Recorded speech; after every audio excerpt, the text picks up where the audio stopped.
Hello and welcome to another video brought to you by the Town of Monument. Today we're going to be talking about converting turf to a Waterwise zone. We're going to be using these two properties as an example.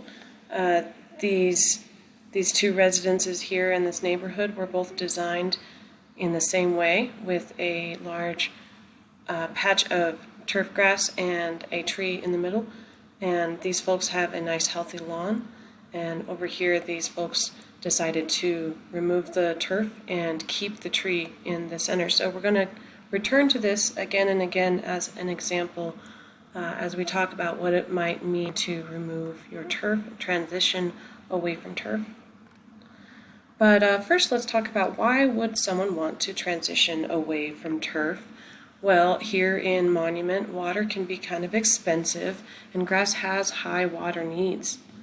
It's estimated that half of household use in the summer of water goes to outdoor irrigation. And so a lot of that, if you do have a lawn, a lot of that's going to be going onto your lawn. Also, if you remove your turf grass, then you're moving towards a landscape that needs less inputs. Grass is kind of high maintenance. You have to mow it often, you have to treat the weeds, don't want the weeds to get out of control. You're often applying fertilizer or aerating, and then before you know it, it's time to mow again. Generally speaking, perennial plants, perennial beds and shrubs and trees, they tend to be a lot less inputs required there. They're going to be less demanding of your time and energy and wallet. Another reason that I think is important is that turf grass tends to be sort of like a desert when it comes to supporting life, insect life, and birds and microbial soil life. And so if you transition away from that and you plant perennials and things, that is going to support your local insect and animal life a lot more. There's going to be places for them to live and things for them to eat and interact. And we really love our birds and our bees and butterflies and hummingbirds, and just the list goes on. And so even though there's going to be larger areas of mulch or stone, the areas that are planted tend to be a lot more full of life. There's going to be a lot of birds and bees and butterflies visiting this all day long. So you could save money on your water bill, you could save yourself some time and energy, and you could be more environmentally friendly. But the most important reason that you might want to limit turf areas is because it saves water. Here in Monument, we have a non-renewable water source. We get our water from groundwater, and it is important to use it responsibly and be very aware of how much we're using. So let's look a little bit more closely at how much water could be saved when you remove an area of turf.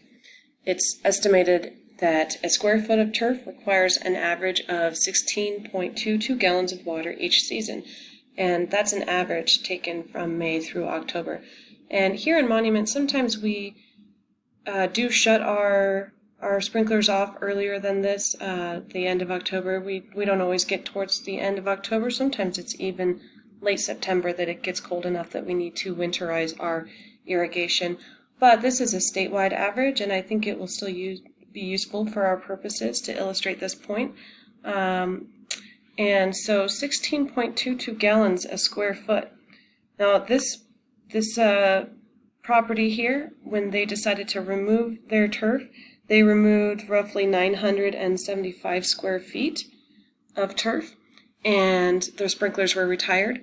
And so if you do that math, then over the course of the whole season, that was 15,830 gallons that would be saved every season from that point on. Depending on the tier that these residents were in terms of price per gallon, it could mean a savings of anywhere from $158 to $189. And in fact, this is enough savings that it may have even moved them to a different tier, and they were being charged less for their water. So, before you decide to dive in and start cutting out your turf, here are some considerations, and this is all things that you want to maybe consider ahead of time. A good place to start is to take a real close look at your water zones, get to know them really well, and take a look at any established trees or shrubs that are growing, because you will likely want to preserve those. Those are quite an investment, quite a valuable piece of your landscape, and really is tied into your property value. And so you would not want to do anything that would endanger the health of these well-established trees or shrubs. Some smaller things that maybe you might feel okay about removing, but the trees generally you want to keep it if you're transitioning and converting your landscape. So in this case, this house had 4 zones. One was up here. And when I say zone, I'm saying that, it's on a separate controller. In the garage, there's going to be a controller that you could run zone 1 for a certain amount of time, and then zone 2 could have a different start time it could run for a different amount of time. It has its own spray heads, etc. Here was zone 3. It was in this corner, this area of the yard. And zone 4 had 2 spray heads that were covering the center of the lawn and watering this tree and this annual flower bed here. From above, here's kind of what it looked more like after it had been converted. This was zone 1, zone 2, zone 3, and zone 4. And what they decided to do was to retire zone 1. They capped the line. Zone 2 was retired, also capped the line. Zone 3 was retired, they also capped that line. And zone 4 they kept because they knew that that tree had grown accustomed to that amount of water that had been put on the turf grass, and it would have been unhealthy for the tree to very suddenly remove that source of water. And so they planted a perennial bed around it and used zone 4 and set the time for a moderate amount of water that the tree and the perennial plants would need. Here's another vantage point of that. Here's that perennial bed with the tree, and the rest of the yard runs on a drip line and is watered only once a week and is watered a lot less than this higher water needs zone. Here's another viewpoint. They eventually extended zone 4. They wanted more of the higher water needs plants closer to the house. They wanted more flowers there, and it was easy enough to just extend that line a little bit farther. So there is that flexibility there. So we took a look at our water zones. We took a look at our established trees and shrubs, and we made sure that we were accounting for their water needs. And now, sometimes it's not just about saving water. Perhaps you're considering transitioning away from turf in a certain area because there's an issue that you have. In some cases, there'll be a slope or place that's just really hard to mow, and it just causes you a lot of grief, and that might be a good candidate for removing that turf grass. In other cases, sometimes you find that it's just poorly designed, where you're watering. Here's this shaded green area is the turf area, and these are the sprinkler heads, and this is their spray radius rather. And in some cases, hopefully you don't see this very often, but there's just a lot of waste, and you're just find yourself watering the sidewalk or watering the driveway, and you really hate to have to pay that water bill when you know that so much of it is being wasted. And so maybe you are trying to address an issue that's already existing. A more ideal situation is if these spray heads here are along the side, and so some of them might be a 45 degree, some of them might be a 180, and you get complete coverage. But no system is going to be perfect. Even a system like this is going to have water runoff onto the sidewalk and such, and so it definitely helps to take a look at your sprinklers and see where it could be maximized more. Here's an example of where these corners of the lawn are never going to be getting reached by the water, and it might actually be wise to cut this turf area into more of a circle and retire these areas, and just not just give up trying to keep them watered. Maybe that turf area was always the wrong shape. If you have a square, then you actually need a whole lot more complicated pattern of spray. It's ironic that most sprinklers have circular shapes in their spray patterns, and lawns tend to always have these funny square edges. So we illustrated the point about square footage and how much water you could save by considering removing square footage, but we could look at this a different way, from a different angle, and that's with sprinkler head removal. And so if we want to get an idea for that, I will try not to get too much in the weeds here, but factors involved in sprinkler output, there are a lot. There's water pressure, radius, and arc of the spray. And, I illustrated that in this last slide, where these are all going to be different, and so their outputs are going to be different. It's kind of hard to take an average, but I decided to take a conservative estimate at the output is around 0.75 gallons per minute. That's GPM, and that's for something maybe like a 180 degree sprayer. When we water our lawns, the average run time is about 20 minutes. And it's not always all at the same time. If you want to look into cycle and soak method, that tends to be a lot more efficient, but generally it will still add up to about 20 minutes. And so we do have to water 3 times a week to keep that lawn alive, and that 6-month period is from May to October. And so that totals 72 waterings. And so if we want to look at this math here, we have 0.75 gallons per minute for 20 minutes. 3 times a week for 6 months is 72 waterings. Okay, so that's 15 gallons per watering, which is per spray head. 15 gallons times 72 waterings is, here's your magic number, 1,080 gallons a season per spray head. So for every spray head you remove in your landscape, every spray head that you feel like you could maybe do without and cut out that area of turf that spray head is watering, you could hope to save around 1,000 gallons a season.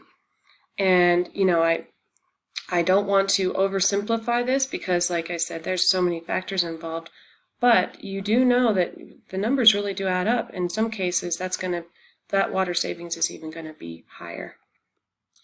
And so in this case, all of these zones that were retired probably added up to about 1, 2, 3, 4, 5, 6, 7, 8, 9, 10, 11, 12, easily 12 spray heads, which would have been at least 12,000 gallons a season. Here's another example where there's these 4 sprayers in the middle. If you were to cut this down, it's possible that with efficient irrigation you could water with just the 4 instead of this, and what you would be removing is all of these at the edge, and you would be removing 1, 2, 3, 4, 5, 6, 7, 8, 9, 10, 11, 12 spray heads. So there's 12,000 gallons in a season right there. So that's food for thought. So we talked about issues with the current system. Are there any complaints that you have with your current system that perhaps you just want to remove those spray heads, or that in maybe some awkward strip that is never watering efficiently anyways? Now, the next consideration that you want to address is, how are you going to eliminate that grass? There are some different ways. There's a chemical method where I would recommend that you hire a professional to come and spray grass killer. And the reason that I recommend that you hire a professional is they can ensure that they're choosing the right product that is going to be effective, but it is not going to damage any of the landscaping that you do want to keep.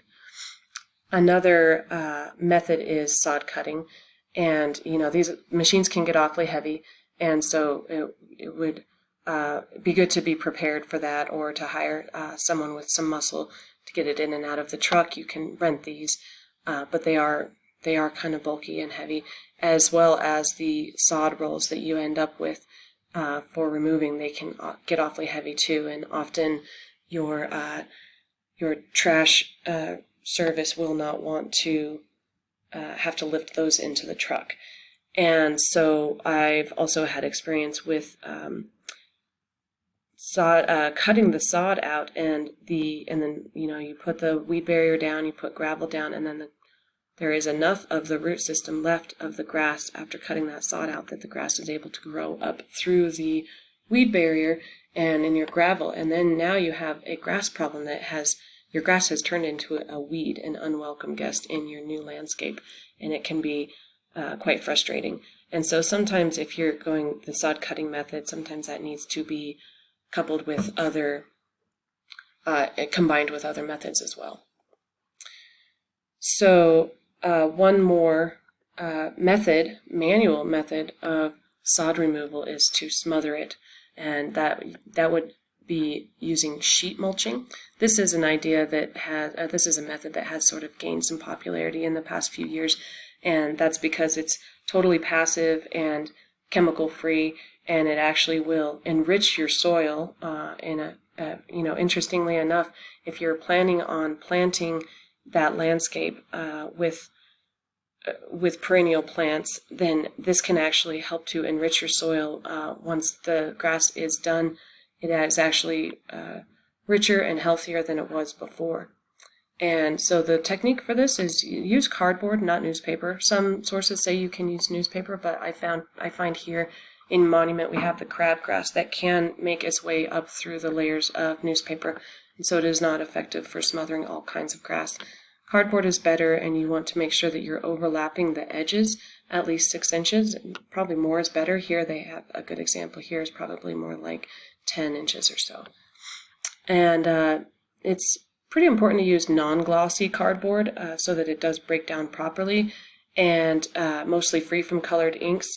The colored inks tend to be a concern if you plan on planting a food plot because not all inks are healthy.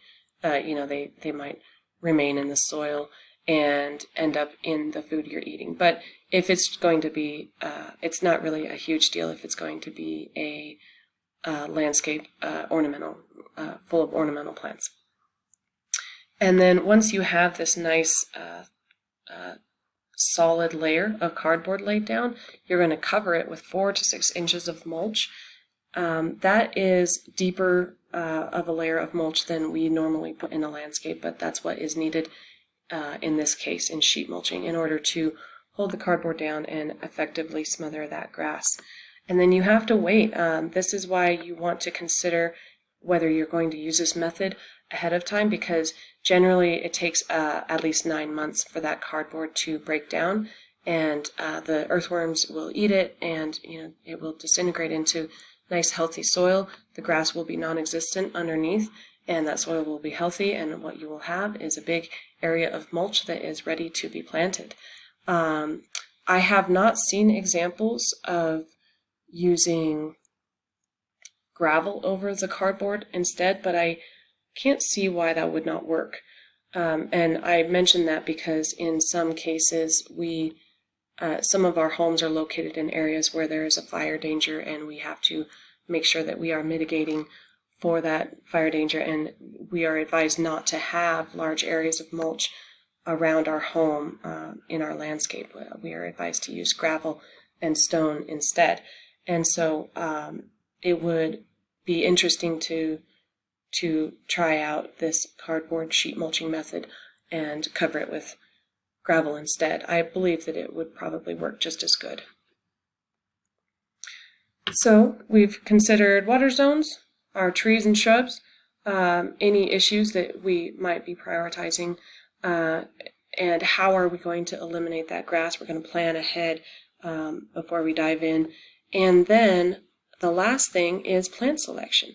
It's good to maybe it's good to maybe manage your expectations. There's a whole lot of really great plants out there that are considered Waterwise or xeric plants, meaning they're used in xeriscaping. But most of those plants have evolved in desert environments, and they do really well in low water situations, but they don't necessarily do well in high altitude situations like what we have here.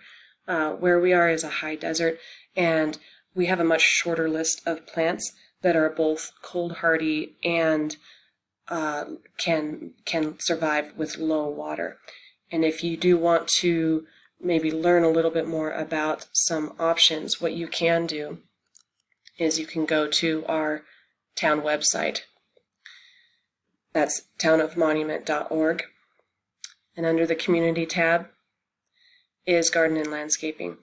And so what we have is plant lists that have successful plants. This is hard to see right now, but you can download it and explore it further. It will tell you about deer resistance because, it may be in the front yard where there is not a fence that will be keeping out the deer, but it'll also tell you about water needs.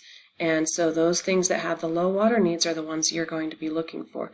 These are all well-tested plants that we know grow successfully here, but it is important to also kind of cross-reference that with the deer resistance because we do have a lot of deer here as well. Another resource is other videos and classes that we have done that include, it would be on our YouTube or Facebook pages. There are classes about xeriscaping that you can learn more about xeriscaping if you would like to be more prepared for how you are going to design your yard and what plants you plan on putting in there. And that concludes our video presentation on converting turf zones to Waterwise zones. I wish you luck in all your endeavors. Thanks now. Bye-bye.